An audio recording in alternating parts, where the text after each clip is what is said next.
organizations that sponsored this gathering and the organizers of it. I'm very honored to be here. It's an extremely worthy project. I tend to write about things. Often people say, you write about such marginal stuff, right? And it's kind of an odd way of thinking about it. But on the other hand, from another angle, the margins is actually what define the subject, isn't it? But let me take a step back and try to put why I think this is such an interesting project and such worthy of our time and energy and efforts. Who remembers the Turner thesis? All the professional historians. The time was. Back in the day, everybody knew the thesis of Frederick Jackson Turner. You know where the Jackson comes from, you can guess, right? This is the role of the frontier in the shaping of American civilization. And Turner argued that the frontier really provides us with a material, measurable, tangible reason why the United States is such a superbly exceptional civilization. Right? It's where our democracy, our rugged individualism comes from. We all remember what Jackson was famous for, right? The Turner thesis was one of the founding ideas of the profession of history. And in some ways, I think it's a very good demonstration of how the most flawed ideas can actually be productive of some useful thinking. Some decades back, my generation, going through a different set of experiences in the middle of the 20th century, we're looking at the idea of the West and its formative influence on American history in a really very different way.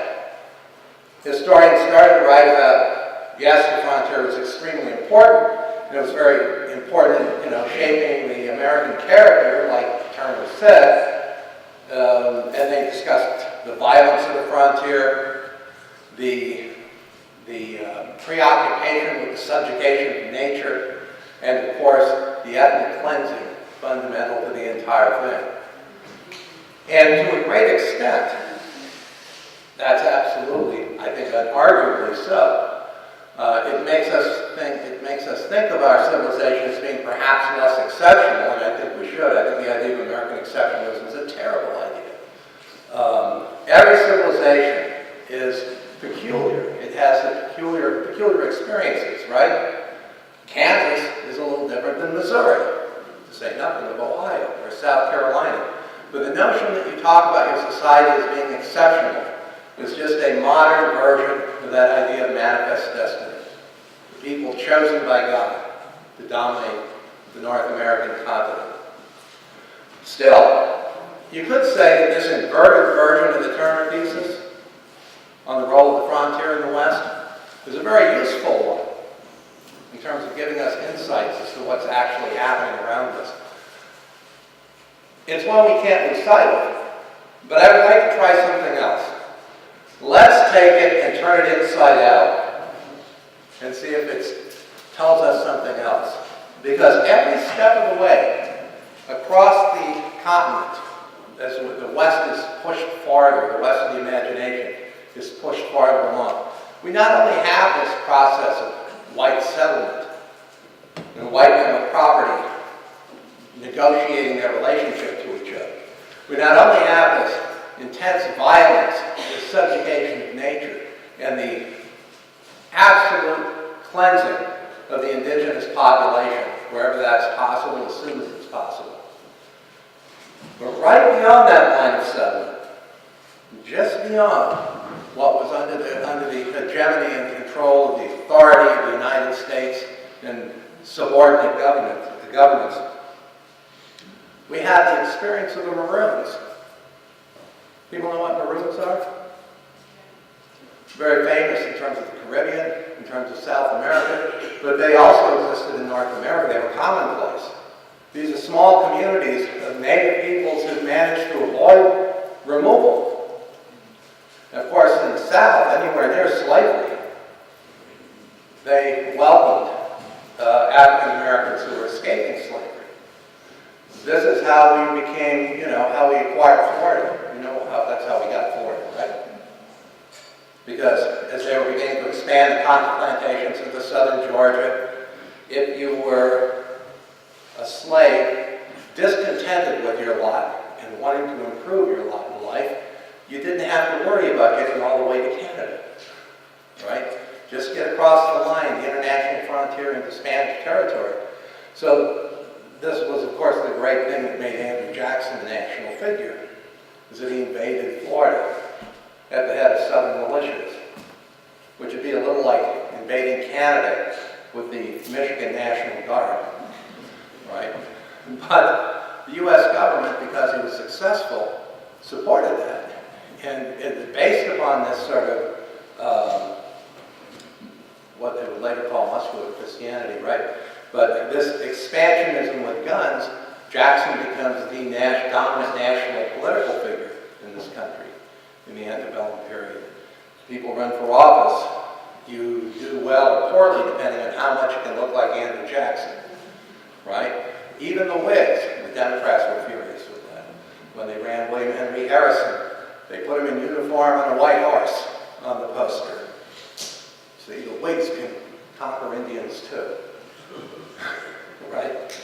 So it's an interesting thing to keep in mind, though, that the people that they're actually conquering are usually mixed people. When Jackson went into Florida, one of the great campaigns he waged, one of the great battles he waged, was his defeat of Negro Fort. That was not a description, that was what is noted on the map, are hundreds of runaway slaves that were there, living in alliance with the local tribes, the Seminoles, elements of the Creek.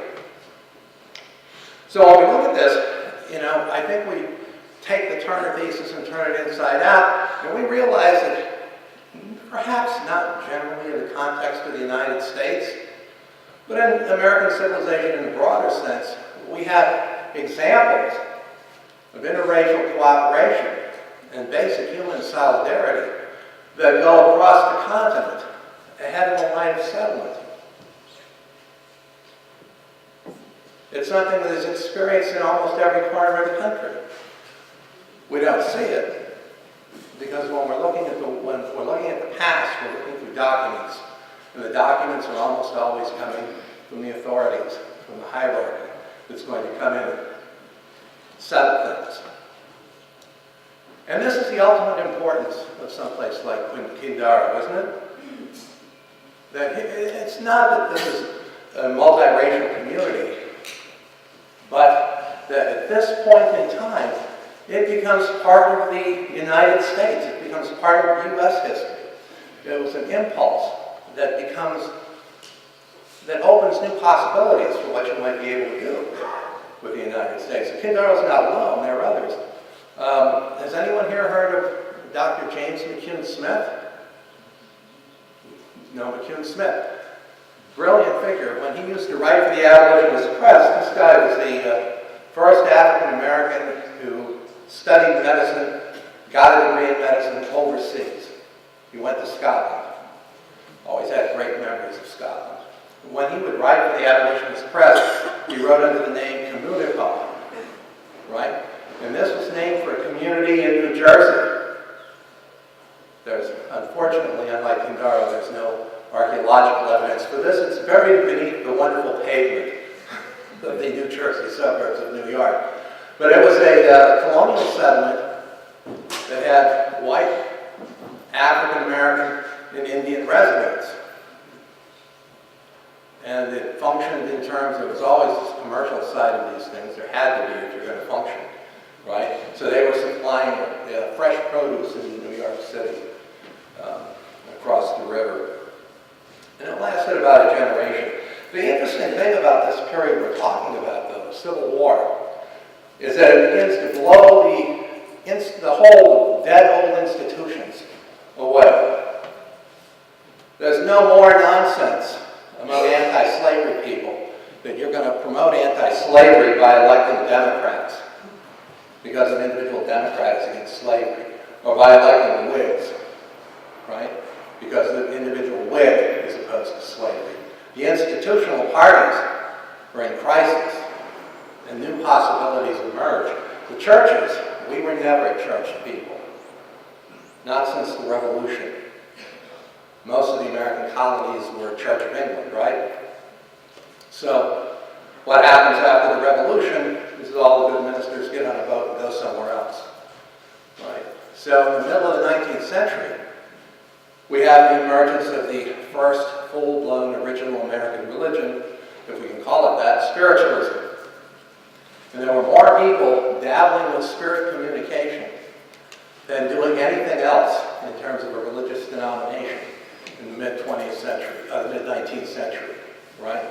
Lincoln was holding seances in the White House. Leading members of the Republican Party were seeking the guidance of long-dead founding fathers. At least they were thinking about it, right?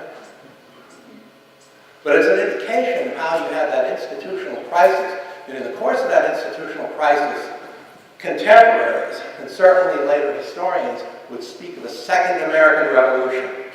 It's a Second American Revolution, not in the sense that it's fully successful in realizing what might have happened, what could have been done, but it's certainly an indication that there were possibilities. And at this stage, at my age, I'm quite happy to know that the possibilities are there, right? That there can be serious change. And the serious change comes in the middle of the 19th century from below, if you will. It's not coming from the top down. It's coming because people begin to do things differently. They begin to relate to each other differently. They begin to try to seize control of their history with their own hands and move it the direction they want. Right? That can never go amiss. You might not get everything you want, but you're going to get something a little better anyway. And you can always succeed fully in some areas. In the American Civil War, the elimination of slavery was one part of it. The argument I make in writing about the Indian soldiers, in the Indian Brigade, the Indian Home Guards that were raised in Kansas were essentially raised alongside the first black regiments that fought. But we have to remember that even though the first black regiment involved in the war may have been what became the first Kansas color, the first black soldiers that bore weapons for the Indian and Civil War did so as members of the Indian Home Guard. They were black residents of the Indian Territory, right? And in the Trans-Mississippi, in this pioneering, innovative world of the West here, you're going to have things like sections of the Union Army that are going to be black troops, Indian troops, white troops cooperating, fighting side by side.